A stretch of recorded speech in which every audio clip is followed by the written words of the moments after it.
everybody came through okay, health-wise. First of all, Merry Christmas to you guys, and to the fans, thank you for coming out there and supporting us. The guys felt that. Their effort was phenomenal tonight.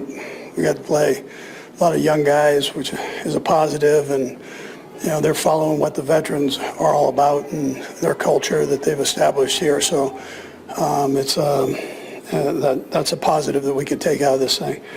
Proud of Chris for going out and jumping in a quarterback on a short week and handling what he needed to handle there. I thought he did a good job of running things and executing when needed. And then Kelce had a nice day, finished strong there with a few catches. And then defensively, I thought we did a nice job. Bolton was on fire tonight, and Connor and Chris had another sack, in there. And then special teams, we did some good things there. Returns with Smith, I thought. Smitty did a nice job with a couple nice returns, and that's something positive that you can take into the future there with him. So, and that's knowing that the season's not over yet. So we understand that, but all in all, we want to win the football game. Number one, you want to win the football game, and I really don't care who's in. That's a primary goal. And so we came up short, but again, gave a good effort there in doing that. So with that, time's yours. Andy, you're running the game and you're emotional about that, but I do wonder if you had any moments during the game or after where you pondered whether it was going to be Travis's last home game. No, but it was great to see him get a couple of those catches. Those were big catches, and we'll talk another time about all of that. And you guys are going to have an opportunity to talk to him here in a minute. So. And you mentioned Bolton, but how much do you feel he kind of set the tone for what the defense did? Yeah. So when I say the young guys follow the veteran guys, he's one of those veteran guys. And so, all of a sudden, you see Williams sticking his nose in there as a corner, making big plays. Fulton made some nice plays out there. So all these guys they follow these leaders. And, as coaches, we give them the direction, and those guys lead by example. So that's an important thing to have on your team. What kind of moment is it for Chris Olendokin and the Sharks would have his first touchdown on the same time? Yeah, it was kind of a neat deal, I guess, there. But I hadn't thought about that. But yeah, that was great. I thought Smitty did a nice job of breaking the tackle there. So that wasn't an easy play to make. But he made the most of it, and you could see the guys were happy for him. He's a good kid. In terms of Smith, what areas do you see that you see the ball player that can grow? Sure. Yeah, so he hasn't played a ton of running back, so all of this stuff is good for him. We're moving him all over the place, so he can handle it mentally first of all, and that's a plus the way we're using him. The second thing is he catch the football as well as run the football, and that helps you out down the road. Listen, he's been, I won't say a pleasant surprise, but he's done a nice job. And then he'll get stronger as he goes here, physically stronger. These guys, they always put on a little bit of weight and strength after their first year, and that'll help his game going forward there. And then the return ability. So you got a chance to see that.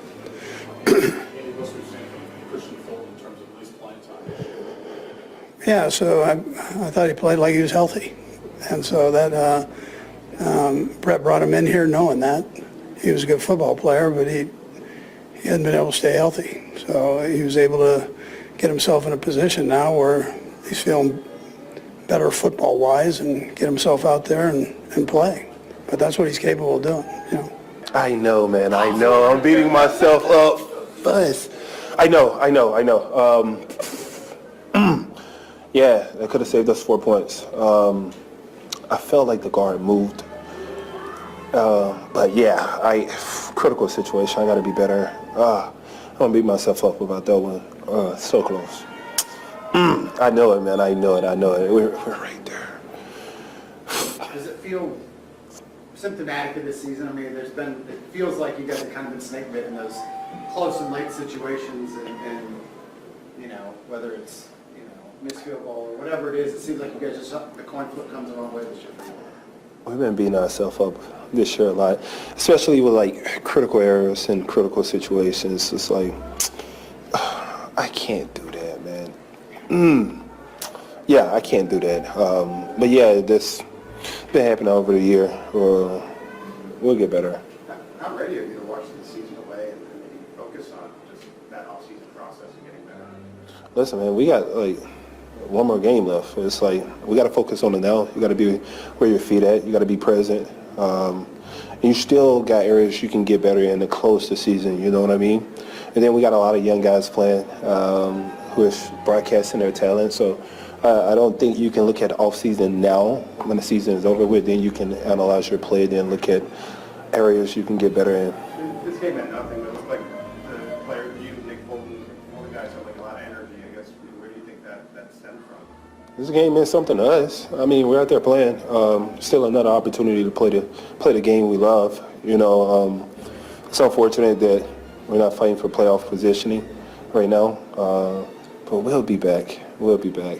So this year taught us a lot of valuable lessons as a team, and we're going to continue to build off of that. I want to ask you about one of the old guys too. There's a lot of focus outside the building on Travis's future and whether this might have been his last game here. Is that something you, as one of his teammates, have given any thought to, that 87 might have run out of that tunnel for the last time? I hope not, man. Dang. Sorry. We just have been through so much together, man, and Travis has been a pivotal point of this offense for so long, and it's been like a brother, man. It's like to watch Trav go. I hope this isn't the last year. I hope he give it one more year. Just one more, man. Just one more. Chris, what does he make this to the identity of your team and just the characteristics that you guys want to display week in, week out? I think we play hard, first and foremost. We play fast, and we play physical. Those three traits right there win you a lot of football games. Chris, it looked like you were the first one he met when he walked through the tunnel. He kind of waited on him. Why was that moment important to find him? I think we just walked through the tunnel together. You know what I mean? We just walked through the tunnel together, talk about the game, dap each other up. Chris, what did you see on the third down sack? That was a huge play in that drive. Steve Spagnuolo called a great play. Set us up, put us in a position to execute. We was running caged in, so we was able to bring him down. He got out of the pocket a lot today. We got to watch film. We got to tighten up the screws on the defensive line, but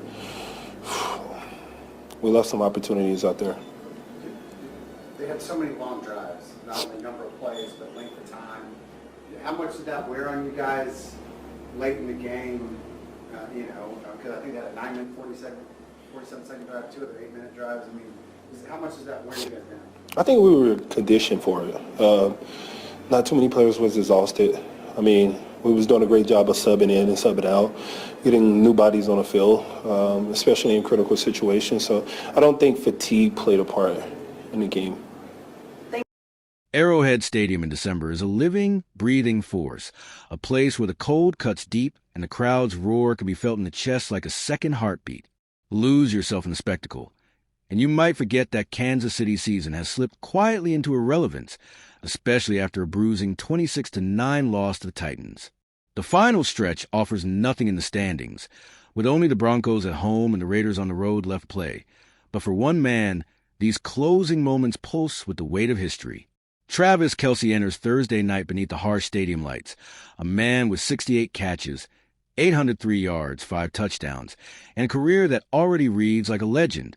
His average is a crisp 11.8 yards per catch, but numbers alone can never capture the full gravitational pull of number 87. There are records waiting to be claimed, and even in a lost season, the scent of immortality is thick and heady. Kelce stands at 12,954 career receiving yards, just 46 shy of a number that, to most, is only a milestone, but to him, might as well be destiny. 13,000 yards. Only 21 players in the centuries-old annals of the NFL have ever crossed it. For a tight end, the company is even more rarefied. Tony Gonzalez and Jason Witten, names whisper with reverence in locker rooms and living rooms alike. If he reaches it, Kelce will be the third tight end ever to do so, and for a man whose fiancée, Taylor Swift, has made a person mythology out of number 13, the achievement would shimmer with an extra layer of sweetness. But the chase doesn't end there. The all-time receptions list, a pantheon of pass catchers, awaits. Kelce needs just 7 more grabs to leapfrog Sean Bolden and Terrell Owens, names that echo with the swagger and drama of NFL lore. He wants 8th place, and he wants it now, before the curtain closes on a season that has tested the mettle of everyone in the building. There is something magnetic about an athlete who plays not for glory but for pride, especially when the world expects him to fade quietly into the background. The Chiefs, battered and bruised, were nearly 2-touchdown underdogs in their last contest, but Kelce turned adversity into theater. The game ended 2013, another notch in the loss column, but the real story was in the guts it took to show up, to play hard, to be the brightest spot in an offense otherwise dimmed to a flicker. Retirement rumors swirl, the kind that gather steam when a player has been to 5 Super Bowls, won 3 rings, and already secured his place in Canton. Kelce, at 36, could have hung up his cleats the moment Kansas City was eliminated from playoff contention for the first time in a decade. Instead, he took the field, not for himself, but for the young guys, the fans, and the city that has wrapped him in red and gold for 13 years. The night is heavy with symbolism. Kelce is the last player introduced, emerging from the tunnel, like a gladiator stepping into the Coliseum, red lights flashing, fog swirling. He draws his signature bow and arrow, loosing it into a crowd that knows what it means. Every gesture is loaded with the possibility that this could be the last ride. The crowd's roar is a living thing, bouncing off the concrete and steel, filling the December air with hope and gratitude. Up in the suites, Taylor Swift watches, her presence as much a story as the game itself.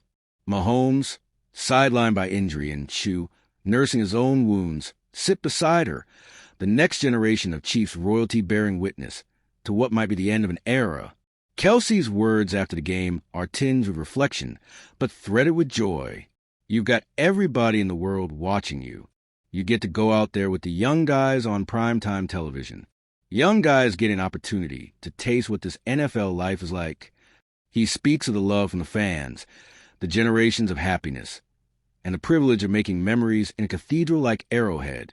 97 games have passed inside these walls, and Kelce's fingerprints are on 645 passes, the third most by any player in a single stadium since the leagues merged. Yet it isn't the numbers that will be remembered. Not really. It's the way he played, the way he loved the game, the way he made every December night feel like the Super Bowl, even when the stakes were only pride. Kansas City season may end short of glory, but the story of Travis Kelce is far from over. In the closing chapters, every snap, every catch, every cheer is a chance to witness something unforgettable.